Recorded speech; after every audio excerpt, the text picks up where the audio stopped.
Greetings, this is Jim Lindsay. This is a CIS lesson, and in it I'll be talking to you about Chapter 9 from the Design textbook. And if you would, go ahead and flip to that chapter in your book. It starts on page 145. There are more examples in here than I'm going to show you, and if you look at the real pages, you'll get a better view of. I'm going to show you some snapshots, but you just get a better view if you're actually looking at the full color picture right there in front of you. So page 145 from your design book. This is chapter 9. So let's get into this. This chapter is pretty simple, and all it really wants to do is this is the beginning of the end of it, beginning of the end of the book, and the end of the book talks to you about typefaces. The actual letters that you would put on a page. And this first chapter of the last three is the shortest, and essentially what Robin Williams is trying to communicate in this chapter is that when you put different typefaces on a page, those different typefaces will have a relationship, and that relationship is either going to be concordant, conflicting, or contrasting. Two of these are good, one of these is bad. And so what you're striving for is to create a concordant document or a contrasting document. You're trying to stay away from creating documents with conflicting typefaces. And so that's the point of this chapter. What is concordant? What is conflicting? What is contrasting? Well, she explains that in a chapter. I'm going to talk about that as well. But that's the gist of this message. And so let's define these three terms: concordant, conflicting, and contrasting. Let's start with concordant. And concordant is when you put a document together. If you were to create one of those, you would use one typeface. So you would use one font. And the font, now you may use different variations of it. You might have some of it bold, some of it italicized, some of it underlined, but you're going to use the same typeface throughout the entire document. That is a concordant one. That's one of the desirable types of documents to create. If you're trying to remember think of ways to remember this in the future, if people are in agreement, they're of one accord, right? So I think you're getting the same word there. So concordant is positive. Concordant is when things agree, and you have this single typeface throughout the entire document.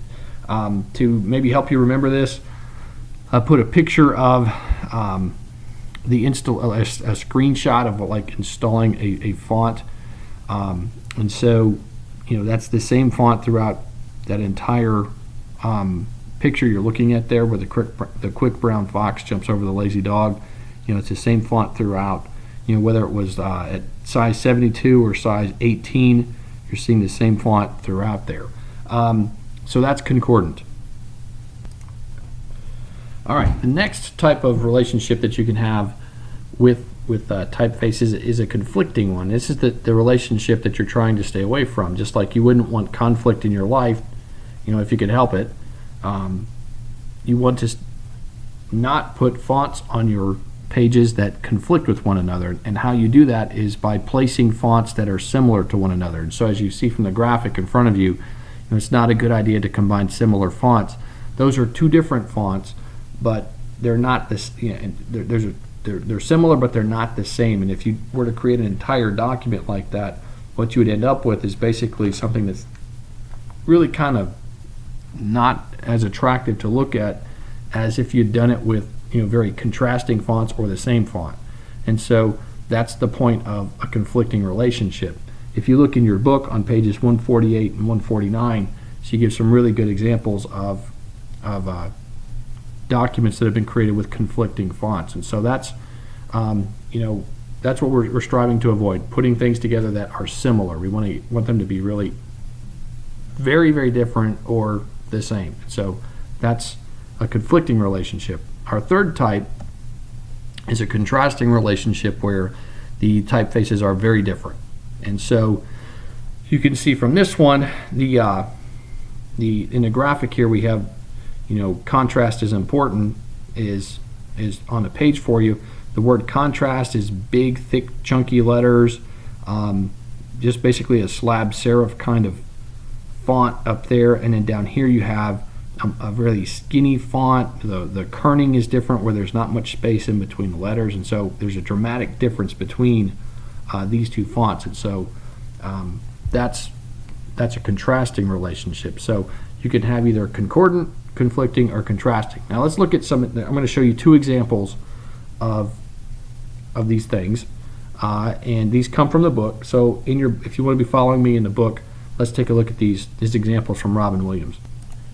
Okay, and here's our first example, and I know these are kind of ugly slides. Forgive me on that. I'm putting these together with a digital camera, and so when you don't use like a regular textbook, you use an industry book, you have to put your own stuff together. So, but I think they communicate the point. And so, this passage, "Life's but a walking shadow," as you look at this passage, it's presented to you in three ways. The first way is with concordant text. The next way is with conflicting text, and the third way is with contrasting text. Let's take a look at these in some detail. With the concordant, you can see, and as you look in the book, one reason I love this book is that she tells you exactly what she's used to create these, all these different images that you're looking at, or these passages that you're looking at. So she's using the Cochin medium and italic versions of this one font. So there's two different variations of the same font, but it's the same font throughout. Of the three examples, this is not my favorite. My favorite is the contrasting one, but I think it's, I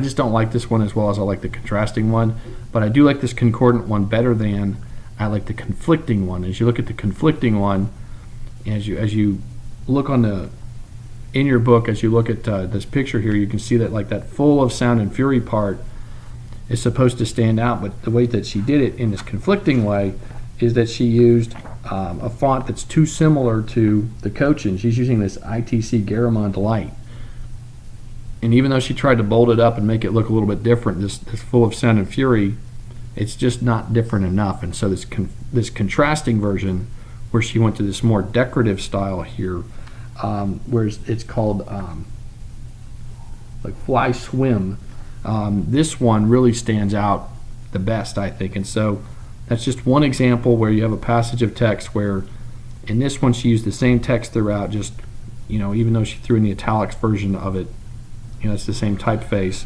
And then in here you have the two different typefaces, and then in this one you have the two very different typefaces. So that's one example.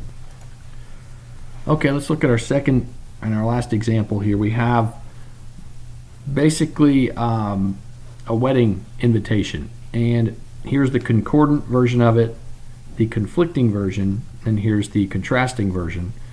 And you can see from the concordant one, she's used the same font throughout. This is what you are really probably very used to seeing in graduation announcements, in wedding announcements, any kind of stuff promoting, talking about promotions, stuff like that. It's center aligned. This has a really familiar feel to it, and it's very safe. It's very conservative.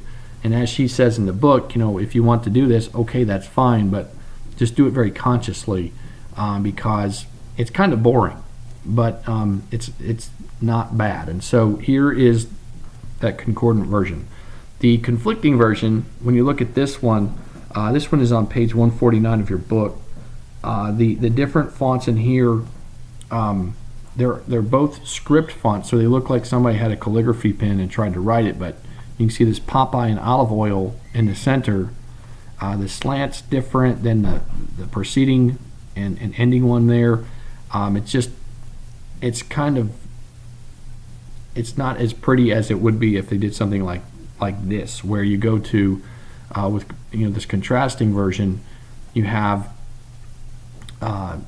this very decorative version up here and some artwork, along with the use of proximity here to let people know when stuff is going to take place and where, who's involved. And so this third version, the contrasting version, it's the best. And so, in addition to the contrasting fonts, they also employ these other principles we've been learning about, with proximity, letting people know what is part of what, as well as contrasting colors, to really get this to look the best. And so that's your second example, this Popeye and olive oil wedding announcement. You have the concordant, conflicting, and contrasting versions. So that's the point, the essence of chapter 9.